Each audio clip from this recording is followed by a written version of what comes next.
নমস্কাৰ বন্ধুসকল, মই মনে পুনৰ পৰা স্বাগতম জনাইছো এটি নতুন ভিডিঅ'ত। বন্ধুসকল, আমি সকলোৱে ভালদৰে জানো যে সময় পৰিৱৰ্তনশীল, সময় কাৰো বাবে ৰৈ নাথাকে।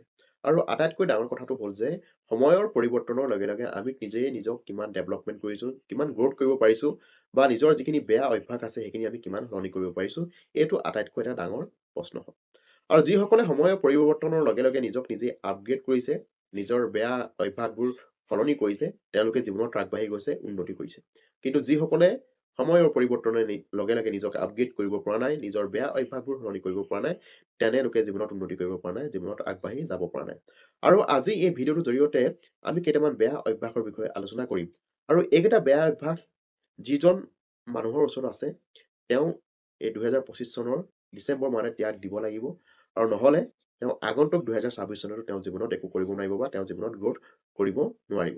আৰু যদি তোমাৰ জীৱনত যদি এই বেয়া অভ্যাসকেইটা আছে, বা তুমি যদি এই বেয়া অভ্যাসকেইটা সলনি কৰিব বিচৰা, তেতিয়া অলপো স্কিপ নকৰাকৈ ভিডিঅ'টো শেষলৈকে চাবা। চ' পলম নকৰি ভিডিঅ'টো আৰম্ভ কৰোঁ। 1 নম্বৰ পইণ্টটো হ'ল প্ৰতিটো কথাই হৃদয়ত ল'বলৈ বাদ দিবা। যেতিয়া তুমি প্ৰতিটো কথাই হৃদয়ত ল'বলৈ ল'বা, তেতিয়া তুমি নিজক নিজে দুৰ্বল কৰি তুলিবা। আৰু যেতিয়া তুমি নিজে দুৰ্বল হৈ যাবা, তোমাৰ মনটো দুৰ্বল হৈ যাব, তুমি কোনো কামতে মনোযোগ দিব নোৱাৰিবা। সমাজৰ কথাত কেতিয়াও গুৰুত্ব নিদিবা। সমাজে হোৱাটোকো নোহোৱা কৰিব আৰু নোহোৱাটোকো হোৱা কৰিব। আৰু এটা কথা জানি থবা, তুমি লাগে যিমানে ভাল কাম নকৰা কিয়, এই সমাজখনত কিছুমান এনেকুৱা মানুহ আছে যি তোমাৰ সদায় সমালোচনা কৰিবই। আৰু এটা কথা জানি থবা, যদি তুমি জীৱনত উন্নতি কৰিব পাৰিছা, তেতিয়া কিছুমান মানুহে তোমাক অন্যায় কৰিবই। আৰু যদি তুমি জীৱনত উন্নতি কৰিব পৰা নাই, তেতিয়াও কিছুমান মানুহে তোমাক বিফলতাক লৈ সদায় মজাক উৰুৱাবই। গতিকে যিবোৰ বস্তু আমাৰ নিয়ন্ত্ৰণত নাই, সেইবোৰ বস্তুক আমি এৰি চলাই আমাৰ বাবে মানসিক শান্তিৰ এটা ভাল উপায় হয়। 2 নম্বৰ পইণ্টটো হ'ল সকলো মানুহকে সুখী কৰিবলৈ বাদ দিবা। আমি এটা কথা ভালদৰে জানি থোৱাটো ভাল যে সকলো মানুহকে সুখী কৰাটো কেতিয়াও সম্ভৱ নহয়। তাৰ আটাইতকৈ ডাঙৰ উদাহৰণ হ'ল যে মানুহ ভগৱানক লৈ কেতিয়াও সন্তুষ্ট নহয়। কাৰণ ভগৱানেও সকলো মানুহকে সন্তুষ্ট কৰিব পৰা নাই। গতিকে আমিতো সাধাৰণ মানুহ হয়। আৰু এটা কথা ভালদৰে জানি থবা, তুমি আনৰ বাবে যিমানেই ভাল কাম নকৰা কিয়, যিদিনা তুমি কিবা এটা কাম কৰিবলৈ মনা কৰি দিবা, বা তুমি সহায় কৰিব নোৱাৰো বুলি ক'বা, সেইদিনাই তোমাৰ সকলো কাম, ভাল কাম পাহৰি যাব, আৰু তোমাৰ বদনাম গাবলৈ আৰম্ভ কৰি দিব। গতিকে এই আনৰ ওপৰত গুৰুত্ব দিয়াতকৈ সদায় নিজৰ ওপৰত গুৰুত্ব দিবলৈ চেষ্টা কৰা, যাতে তুমি আগন্তুক 2026 চনত নিজক নিজে ডেভেলপ কৰিব পাৰা, বা নিজক গ্ৰ'থ কৰিব পাৰা। 3 নম্বৰ পইণ্টটো হ'ল অনবৰতে নেতিবাচক চিন্তাধাৰাবোৰ বাদ দিয়া। এই নেতিবাচক চিন্তাধাৰাটো এনেকুৱা এটা বস্তু যি আমাৰ গোটেই জীৱনটো বৰবাদ কৰি পেলায়। আৰু আমাৰ জীৱনত সঁচাকৈ বহুত বেছি বেয়া প্ৰভাৱ পেলায়। আমাৰ সকলো চিন্তাধাৰা নাইকিয়া কৰি দিয়ে, আমাৰ মনত সদায় অশান্তিৰ সৃষ্টি কৰে, আৰু যাৰ ফলত আমি উন্নতিৰ পথত যাব নোৱাৰো। যেতিয়া আমাৰ মনত বহুত বেছি নেতিবাচক চিন্তা আহে, তেতিয়া আমাৰ ভাল দিশটো কেতিয়াও আমাৰ চকুত নপৰে। সদায় আমাৰ প্ৰথমতে বেয়া দিশটোৱে আমাৰ চকুত পৰে, আৰু যাৰ ফলত আমি কিবা এটা কাম কেতিয়াও আৰম্ভ কৰিব নোৱাৰো। কাৰণ আমি পজিটিভ থাকিলেহে আমাৰ লগত পজিটিভ হ'ব। যদি আমি সদায় নিগেটিভ কথাবোৰকে চিন্তা কৰি থাকো, তেতিয়া আমাৰ জীৱনতো সদায় নিগেটিভ কথাবোৰে হ'ব। গতিকে নিজৰ জীৱনত পজিটিভ থকা, বা পজিটিভ চিন্তাধাৰা কৰাটো বহুত বেছি দৰকাৰ। আৰু যদি 2026 চনত তুমি কিবা এটা কাম কৰিম বুলি ভাবিছা, গতিকে নিজক পজিটিভ থাকিবলৈ, বা নিজৰ চিন্তাধাৰাবোৰ পজিটিভ কৰিবলৈ সদায় চেষ্টা কৰিবা। 4 নম্বৰ পইণ্টটো হ'ল নিজক দুৰ্বল বুলি ভাবিবলৈ বাদ দিবা। কিছুমান এনেকুৱা মানুহ আছে যি নিজে নিজক বহুত বেছি দুৰ্বল বুলি ভাবে। আৰু জানি থবা, এনেকুৱা মানুহে জীৱনত কেতিয়াও উন্নতি কৰিব নোৱাৰে, কেতিয়াও ছাকচেছ হ'ব নোৱাৰে। ছাকচেছ হ'বলৈ হ'লে নিজৰ ওপৰত আত্মবিশ্বাস থকাৰ লগতে সাহসো থাকিব লাগিব।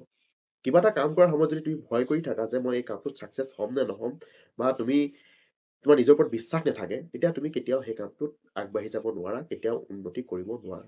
গতিকে যদি 2026 চনত যদি তুমি সঁচাকৈ কিবা এটা কৰিম বুলি ভাবিছা, নিজক নিজে শক্তিশালী কৰিবলৈ চেষ্টা কৰা, নিজৰ ওপৰত আত্মবিশ্বাস বঢ়াবলৈ চেষ্টা কৰা, আৰু তেতিয়াহে তুমি জীৱনত আগবাঢ়ি যাব পাৰিবা, বা তুমি বিচৰা কামটো কৰিব পাৰিবা। 5 নম্বৰ পইণ্টটো হ'ল অতীতত হৈ যোৱা কথাবোৰ পাহৰিবলৈ চেষ্টা কৰা।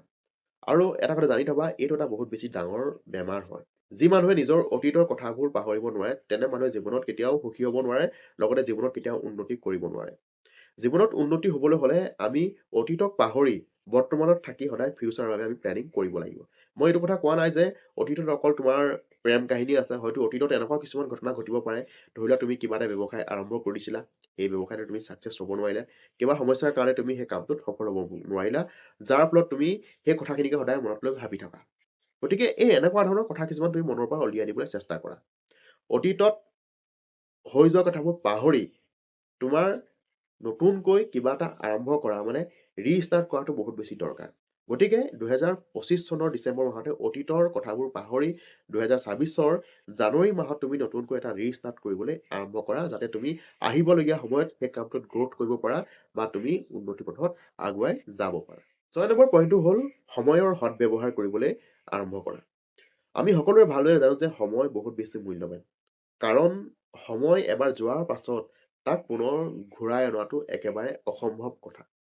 গতিকে যিসকলে সময়ৰ সৎব্যৱহাৰ কৰিব তেওঁলোকে জীৱনত উন্নতি পথত আগুৱাই যাব পাৰিব।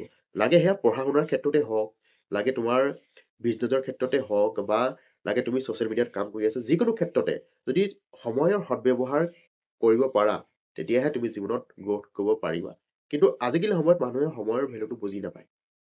ফাল্টু কামত সময় বৰবাদ কৰি থাকিব, কিন্তু যিটো দৰকাৰী কাম সেই কামটোত কেতিয়াও নিজৰ সময়খিনি দিবলৈ নিবিচাৰে বা অকণো চেষ্টা নকৰে। গতিকে 2025 এই ডিচেম্বৰ মাহতে তুমি নিজৰ এই টাইম ৱেষ্ট কৰা অভ্যাসটো বাদ দিয়া আৰু 2026 পৰা নিজৰ সময়খিনি সৎ কামত ব্যৱহাৰ কৰিবলৈ আৰম্ভ কৰি দিবা। বন্ধুসকল, এইকেইটা আছিলে সাধাৰণ কথা, যিকেইটা মোৰ অনুভৱ মই ভিডিঅ'টোৰ জৰিয়তে মই শ্বেয়াৰ কৰিলোঁ। যদি কথাকেইটা ভাল লাগিছে বা যদি কথাকেইটাত একমত হোৱা তেতিয়া এটা ধুনীয়া কমেণ্ট কৰিবা, লগতে ভিডিঅ'টো লাইক কৰি দিবা আৰু আমাৰ ইউটিউব চেনেলটো ছাবস্ক্ৰাইব কৰিবা, লগতে বেল আইকনটো হিট কৰিবা, যাতে কোনো নটিফিকেশ্যন তোমালোকে মিছ নকৰা। চ' আজিলৈ ইমানেই, নমস্কাৰ।